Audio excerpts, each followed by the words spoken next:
The air in the Seoul University Hospital hung thick with the scent of antiseptic and despair. Lee Min-ho sat beside his son's bed, the rhythmic beeping of the heart monitor a grim soundtrack to his silent vigil. Little Jae-hyun, barely 6 years old, lay still, his face pale and gaunt against the crisp white sheets. The doctors, after weeks of exhaustive tests and treatments, had finally delivered their verdict, a pronouncement that shattered Lee Min-ho's world into a million irreparable pieces. "There's nothing more we can do, Mr. Lee," Dr. Kim had said, his voice laced with a regret that offered little comfort. "The tumor is too aggressive. It's unresponsive to chemotherapy and surgery is simply too risky. We can only offer palliative care now." Palliative care. The words echoed in Lee Min-ho's mind, a cruel euphemism for waiting. Waiting for his son to slip away, to be swallowed by the darkness that threatened to engulf them both. He had argued, pleaded, even begged, but the doctors remained firm, their faces etched with the same weary resignation. They had given up. Lee Min-ho reached out and gently stroked Jae-hyun's hair, the fine strands feeling like spun silk beneath his trembling fingers. He remembered the boy's laughter, the way his eyes would light up when he told stories, the countless afternoons spent playing in the small garden behind their apartment. Now, that laughter was a distant memory, replaced by a fragile silence that threatened to suffocate him. Outside, the hospital gardens were a riot of color, a stark contrast to the sterile, lifeless environment within. Lee Min-ho had often seen Mr. Park, the elderly gardener, tending to the flowers, his hands gnarled and weathered, but his touch surprisingly gentle. He'd wave a cheerful greeting, a small kindness in a world that seemed to have forgotten the meaning of the word. One day, as Lee Min-ho sat slumped on a bench, watching Mr. Park prune a rose bush, the gardener approached him, his face etched with concern. "You look troubled, Mr. Lee," he said, his voice soft and kind. "Is everything all right?" Lee Min-ho hesitated, then poured out his heart, the words tumbling out in a torrent of grief and despair. He told Mr. Park about Jae-hyun, about the doctor's pronouncement, about the crushing weight of hopelessness that threatened to drown him. Mr. Park listened patiently, his gaze fixed on the rose bush he held. When Lee Min-ho had finished, he remained silent for a moment, then looked up, his eyes filled with a quiet determination. "The doctors may have given up, Mr. Lee," he said, "but that doesn't mean hope is lost. Sometimes, healing comes from unexpected places." He paused, then added, "I have an idea. It's a long shot, but would you be willing to try something different?" Lee Min-ho looked at Mr. Park, a flicker of something akin to hope igniting in the darkness that had enveloped him. "Different? What do you mean?" "I'll try anything. Anything at all." Mr. Park smiled, a network of wrinkles crinkling around his eyes. "I've been working with plants my whole life, Mr. Lee. I've seen them overcome incredible odds, drawing strength from the earth, the sun, and the rain. They have a resilience we often underestimate. I believe that Jae-hyun can benefit from that same energy." He gestured towards a small, overgrown patch of land behind the hospital, usually ignored by everyone. "I want to build him a special garden. A garden filled with plants known for their healing properties, their ability to purify the air, to promote calmness and well-being. A place where he can connect with nature and draw strength from it." Lee Min-ho stared at the patch of weeds, then back at Mr. Park. It seemed absurd, almost laughable. The doctors, with all their advanced technology and years of training, had given up. What could a garden possibly do? But desperation had eroded his skepticism. He had nothing left to lose. What kind of plants?" he asked, his voice barely a whisper. "There are many," Mr. Park replied, his voice filled with quiet enthusiasm. "Lavender, for its calming scent. Chamomile, to promote sleep. Aloe vera, for its healing properties. And others, carefully chosen for their specific benefits. But more than the plants themselves, it's about creating a space of peace and tranquility, a place where Jae-hyun can feel safe and loved. A place where his spirit can heal." Lee Min-ho hesitated for only a moment longer. He looked towards the hospital window, imagining Jae-hyun lying pale and still in his bed. Then, he turned back to Mr. Park, his eyes filled with a newfound determination. "Let's do it," he said. "Let's build this garden." And so, they began. Every day, after spending hours at Jaehyun's bedside, Lee Min-ho would join Mr. Park in the neglected patch of land. They cleared weeds, tilled the soil, and carefully planted each seedling. Mr. Park, despite his age, worked tirelessly, his hands moving with a surprising strength and dexterity. He taught Lee Min-ho about the different plants, their properties, and how to care for them. He spoke of the interconnectedness of all living things, of the healing power of nature, and of the importance of hope. Lee Min-ho, initially driven by desperation, found himself slowly drawn into the rhythm of the garden. The feel of the soil beneath his fingers, the scent of the plants, the warmth of the sun on his face, it was a welcome distraction from the sterile environment of the hospital and the crushing weight of his grief. He found a strange sense of peace in the act of creation, a feeling that he was doing something, anything, to help his son. As the days turned into weeks, the garden began to take shape. Lavender bushes bloomed, filling the air with their calming fragrance. Chamomile flowers opened their delicate petals. Aloe vera plants thrived, their spiky leaves a testament to their resilience. The garden became a vibrant oasis of life, a stark contrast to the sterile environment of the hospital. Finally, the garden was ready. Mr. Park had built a small wooden bench in the center, shaded by a canopy of flowering vines. He had even added a small fountain, its gentle trickling sound adding to the sense of tranquility. It was a sanctuary, a place of peace and healing. The next step was to bring Jaehyun. Lee Min-ho spoke to Dr. Kim, explaining their plan. The doctor, while skeptical, reluctantly agreed, seeing the garden as a harmless, albeit unconventional, form of therapy. The day they brought Jaehyun to the garden was bright and sunny. Lee Min-ho carried him carefully, his small body feeling fragile in his arms. Jaehyun's eyes were closed, his breathing shallow. He hadn't spoken in days. As they entered the garden, a gentle breeze rustled through the leaves, carrying the scent of lavender and chamomile. Lee Min-ho gently placed Jaehyun on the bench, supporting him with pillows. For a moment, nothing happened. Then, slowly, Jaehyun's eyes fluttered open. He looked around, his gaze unfocused at first, then slowly widening as he took in the beauty of the garden. A faint smile touched his lips. "Flowers," he whispered, his voice weak but audible. Lee Min-ho's heart leaped. It was the first word Jaehyun had spoken in days. He knelt beside his son, tears streaming down his face. "Yes, Jaehyun," he said, his voice choked with emotion. "Flowers. Mr. Park made them for you." Jaehyun reached out a frail hand and touched a lavender sprig, his fingers brushing against the delicate purple flowers. He closed his eyes again, inhaling the scent deeply.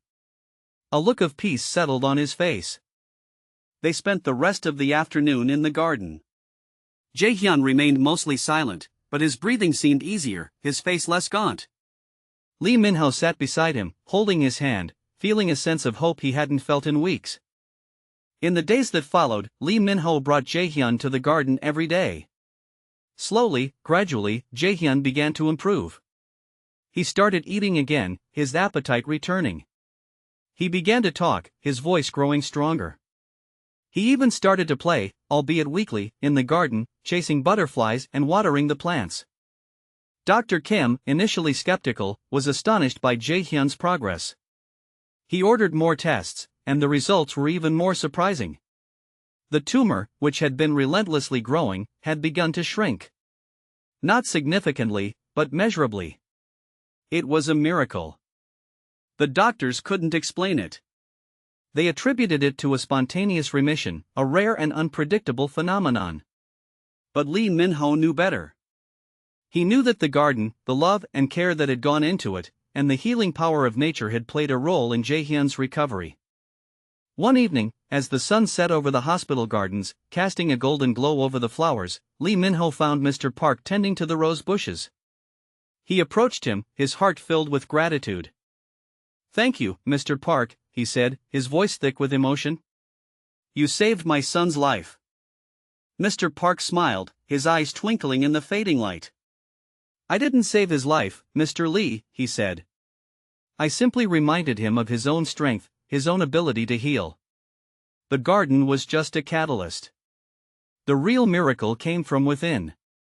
He paused, then added, "And remember, Mr. Lee, even in the darkest of times, there is always hope. You just have to know where to look for it." Lee Min-ho looked at Mr. Park, a profound understanding settling within him. The gardener's words resonated deeply, acknowledging the inherent resilience within Jae-hyun, a strength that had been dormant, waiting to be awakened. He realized that the garden wasn't just a collection of plants, it was a mirror reflecting Jae-hyun's own potential for healing. "I understand," Lee Min-ho replied, a newfound conviction in his voice. "Thank you for showing me." The following weeks were a delicate dance between hope and anxiety. Jae-hyun continued to visit the garden daily, his laughter, though still fragile, echoing through the carefully cultivated space. The tumor continued to recede, albeit slowly, confounding Dr. Kim and his colleagues. They ran countless tests, searching for a scientific explanation for the inexplicable, but found none that fully satisfied them. They spoke of anomalies, of statistical outliers, of the body's mysterious capacity for self-repair, but Lee Min-ho knew that something more profound was at play. One afternoon, as Jae-hyun was sketching butterflies flitting around the lavender bushes, Dr. Kim approached Lee Min-ho. His face was etched with a mixture of concern and cautious optimism. "Mr. Lee," he began, his voice measured, "the latest scans show a further reduction in the tumor's size. It's remarkable. We're still hesitant to use the word cure, but the progress is undeniable." Lee Min-ho nodded, acknowledging the doctor's cautious approach. He knew that the road ahead was still uncertain, that relapses were always a possibility. But he also felt a surge of hope, a belief that Jae-hyun was truly on the mend. "What do you propose, doctor?" Lee Min-ho asked. "We want to continue monitoring Jae-hyun closely," Dr. Kim replied. "We'll reduce the dosage of his medication gradually, and continue with regular scans to track the tumor's progress. We also want to understand what's contributing to this unusual recovery. We'd like to study Jae-hyun's case, with your permission, of course." Lee Min-ho considered the doctor's words. He was wary of turning Jae-hyun into a medical experiment, but he also understood the potential benefits of sharing their experience with the medical community. If Jae-hyun's recovery could help other children suffering from similar illnesses, then it was a sacrifice worth making. "We agree, Doctor," Lee Min-ho said. "But Jae-hyun's well-being remains our top priority. We'll cooperate with your research, but we reserve the right to withdraw at any time if we feel it's affecting his health." Dr. Kim nodded in understanding. "Of course, Mr. Lee. We respect your wishes." As the days turned into months, Jae-hyun's health continued to improve. He gained weight, his color returned, and his energy levels soared. He spent hours playing in the garden, exploring its hidden corners, and befriending the butterflies and bees that called it home. He even started attending school again, albeit for short periods, his laughter filling the classroom with joy. The tumor, once a menacing threat, had shrunk to a barely detectable size. Dr. Kim and his team were astounded, calling Jae-hyun's recovery a medical marvel. They published their findings in a prestigious medical journal, sparking a wave of interest and debate within the medical community. Lee Min-ho, however, remained grounded, focusing on Jae-hyun's well-being and cherishing every moment they had together. He knew that the garden had played a crucial role in Jae-hyun's recovery, but he also understood that it was just one piece of the puzzle. The love and support of his family, the dedication of his doctors, and Jae-hyun's own unwavering spirit had all contributed to his miraculous healing. One spring morning, as Jae-hyun was helping Mr. Park plant new seedlings in the garden, Lee Min-ho watched them from a distance, his heart overflowing with gratitude.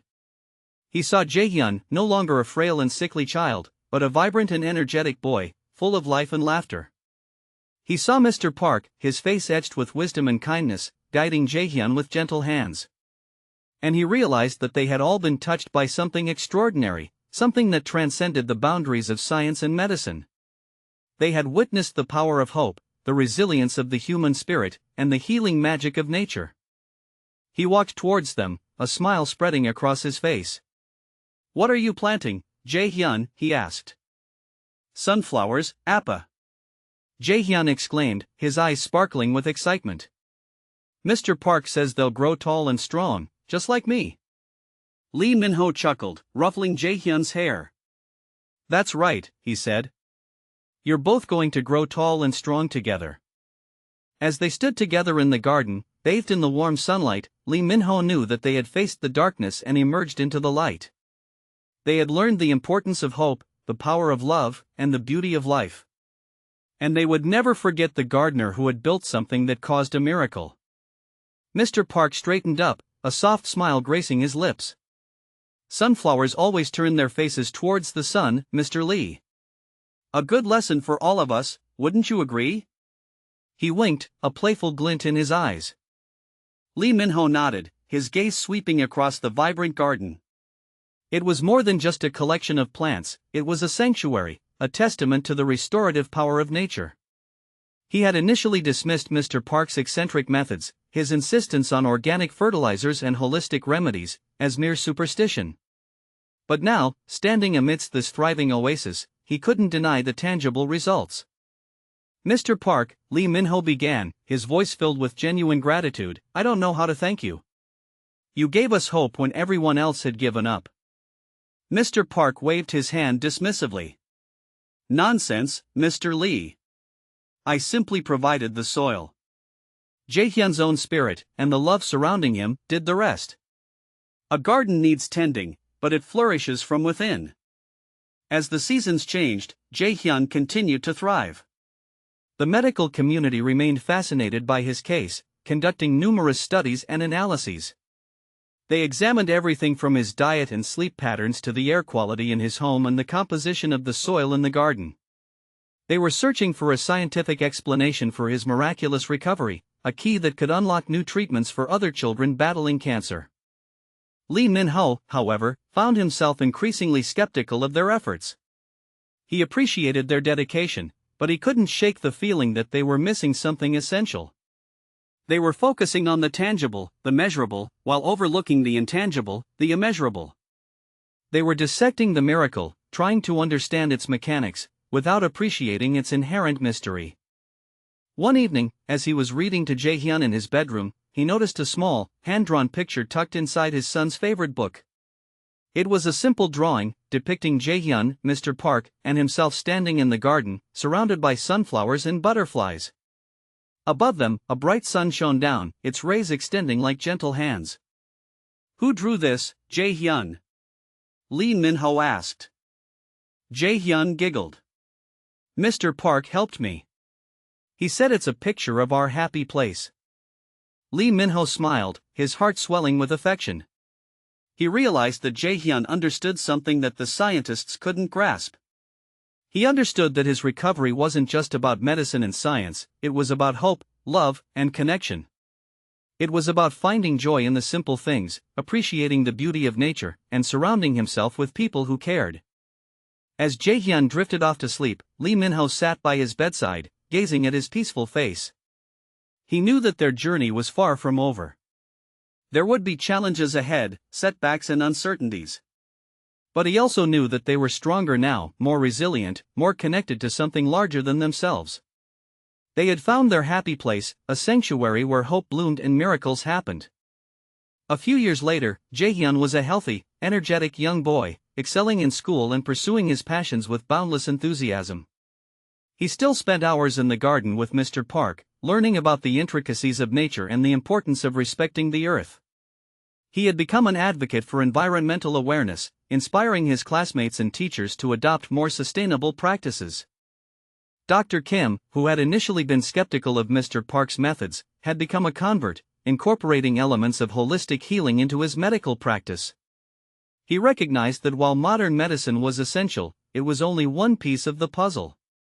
True healing required addressing the whole person, mind, body, and spirit, and creating an environment that fostered hope and resilience. Lee Min-ho, meanwhile, had dedicated his life to sharing their story with the world. He established a foundation to support families affected by childhood cancer, providing them with access to holistic therapies and creating healing gardens in hospitals and communities. He traveled the globe, speaking at conferences and workshops, sharing his experiences and inspiring others to believe in the power of hope and the possibility of miracles. One day, as he was preparing for a speaking engagement in another country, he received a phone call from Mr. Park. His voice was weak and raspy, but his spirit remained strong. Mr. Lee, he said, I'm afraid my time is near. I wanted to thank you for everything you've done. You've honored the garden, and you've honored Jae-hyun's spirit. Lee Min-ho's eyes welled up with tears. Mr. Park, he replied, his voice choked with emotion, you were the one who showed us the way. You gave us the gift of hope, and we'll never forget it. Mr. Park chuckled softly. Remember, Mr. Lee, he said, the garden always remembers. And the sunflowers always turn their faces towards the sun. A few days later, Mr. Park passed away peacefully in his sleep, surrounded by his family and friends. His funeral was a celebration of his life, a testament to his kindness, his wisdom, and his unwavering belief in the power of nature. Jae-hyun, who was now a teenager, delivered a heartfelt eulogy, sharing stories about his time in the garden with Mr. Park. He spoke of the lessons he had learned, the wisdom he had gained, and the love he had received. He concluded his speech by planting a sunflower seed in Mr. Park's memory, a symbol of hope, growth, and enduring connection. As the years passed, the garden continued to flourish, a living legacy of Mr. Park's vision and Jae-hyun's resilience. It became a place of pilgrimage for people from all walks of life, seeking solace, inspiration, and healing. It was a reminder that even in the darkest of times, hope can bloom, miracles can happen, and the human spirit can endure. And it all started with a gardener who built something extraordinary, something that touched the lives of countless people and transformed the world, one sunflower at a time. The sunflowers, of course, always turned their faces towards the sun. The sunflower that Jae-hyun planted grew tall and strong, its bright yellow head a beacon of hope against the azure sky. It became a focal point in the garden, a living reminder of Mr. Park's gentle wisdom and unwavering faith. Lee Min-ho often found himself drawn to it, sitting in its shade, reflecting on the journey they had all taken. He saw in its vibrant bloom a reflection of Jae-hyun's own blossoming life, a testament to the power of love, hope, and the healing embrace of nature. Years turned into decades. Lee Min-ho, now an older man, continued his work with the foundation, his hair streaked with silver, his face etched with the map of a life well lived, a life dedicated to honoring Mr. Park's legacy. Jae-hyun, a young man now, followed in his father's footsteps, dedicating his life to environmental conservation and holistic healing. He traveled the world, sharing his story and inspiring others to connect with nature and find solace in its beauty. He had become a beacon of hope for countless families facing similar challenges, a living example of the extraordinary possibilities that lie within the human spirit. One crisp autumn afternoon, Lee Min-ho found himself walking through the garden, the leaves rustling under his feet like whispered secrets. He paused by the sunflower, its head now heavy with seeds, a symbol of the abundance it had brought to their lives. He smiled, remembering the day Mr. Park had first shown Jae-hyun how to plant a seed, how to nurture it, how to believe in its potential. He felt a hand on his shoulder and turned to see Jae-hyun, his eyes mirroring the same gentle kindness that he had always admired in Mr. Park. "Father," Jae-hyun said, his voice filled with warmth, "I have something to show you." He led Lee Min-ho to a newly constructed building on the edge of the garden. It was a state-of-the-art research center, dedicated to the study of holistic healing and the therapeutic benefits of nature. "I wanted to create a place where scientists and healers could work together," Jae-hyun explained, "to explore the connection between mind, body, and spirit, and to find new ways to heal and prevent disease." Lee Min-ho's eyes filled with tears. He knew that Mr. Park would have been proud. Jae-hyun had not only survived, but he had thrived, using his experience to make a difference in the world. He had honored Mr. Park's legacy in the most profound way possible. As they stood together, gazing at the research center, a gentle breeze swept through the garden, carrying with it the scent of flowers and the whisper of leaves. Lee Min-ho felt a sense of peace wash over him, a deep and abiding gratitude for the gift of life, the gift of love, and the gift of hope. He knew that Mr. Park's spirit would forever live on in the garden, in the sunflowers that turned their faces towards the sun, and in the hearts of all those who had been touched by his kindness and wisdom. Looking at his son, Lee Min-ho saw not just a survivor, but a leader, a healer, and a testament to the boundless potential of the human spirit. The gardener, with his simple act of building something beautiful, had sparked a chain reaction of healing and hope that would continue to ripple outwards, touching countless lives for generations to come. The miracle wasn't just Jae-hyun's recovery, it was the enduring legacy of love, compassion, and the unwavering belief in the power of nature to heal and restore. And as the sun began to set, casting a golden glow over the garden, Lee Min-ho knew that their journey had come full circle, a testament to the extraordinary power of hope and the enduring magic of a simple, beautiful garden. The sunflowers, bathed in the warm light, continued their eternal dance, always turning their faces towards the sun.